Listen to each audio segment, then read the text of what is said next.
This is Ian from Lean Media. I'm an experienced Shopify store owner, and today let's set up a percentage off discount code in Shopify. And we are in the Shopify discounts area on your left nav. You'll see it says discounts. Click on that. There's a whole bunch of other older codes here. Some of them are automated through an app, others are ones I've created on my own. What I want to get a new one is create discount here. And then what I'm going to do is I'm going to do discount amount off order. So there's two options here, discount code and automatic discount. I like to give a discount code because it kind of makes the customer think about it. So let's say that I want to give a 20% off code for people that order our special PDF. So I might say PDF 20. Okay? So they have to use this code at the order. You can also generate a random code.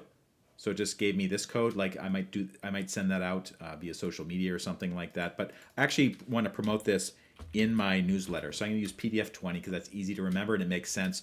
Discount value, you can choose percentage or fixed amount. So I always do percentage off, 20%. Eligibility, all customers, specific customer segments, and specific customers.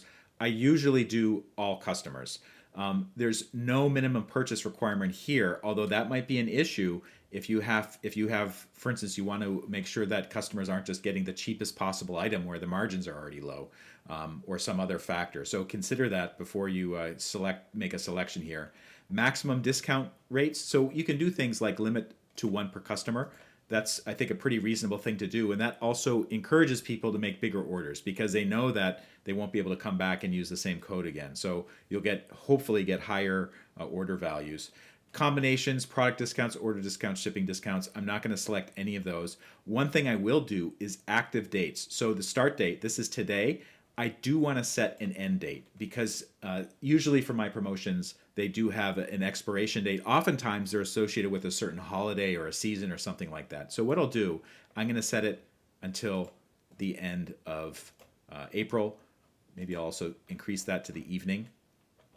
So 11:30 p.m. Eastern Standard Time. Keep in mind though that on the West Coast the time will be different. So I might need to adjust that again so it gets everybody in the United States, like even people out in Hawaii.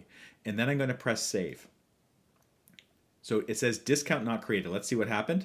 There was one error with this discount. A discount with this name already exists. So I've already used this particular code. So what I might do then is PDF 20 new. Let's click save again, see if that works.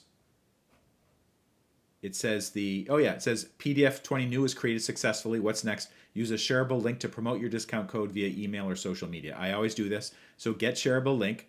So here is the code here.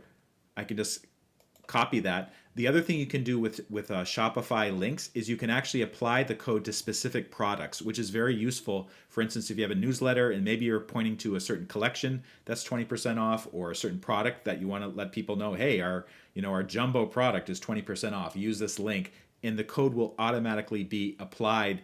And they'll see it during the checkout process. So this is a very useful feature. That's where you create a new discount code. If you have any questions, leave them in the comments below.